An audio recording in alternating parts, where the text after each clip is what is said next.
வாழ்நாள் முழுக்க நாடு ஒன்றிணைவதை கனவாகக் கொண்ட தலைவர்.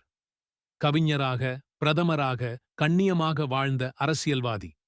அணுகுண்டு சோதனையும் அமைதி முயற்சியும் இரண்டும் கண்ட ஒரே தலைவர்.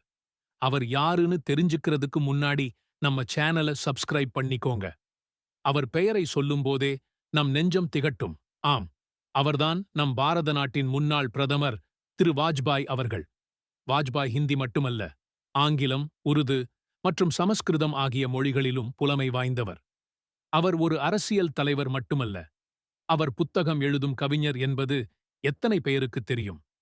அவரின் மெதுவான, அழுத்தமான பேச்சுகள் பாராளுமன்றத்தில் சக எதிர்க்கட்சியினரையும் கவர்ந்தன. அவரது தலைமையில்தான் இந்தியா 5 அணுசோதனைகளை வெற்றிகரமாக நடத்தியது.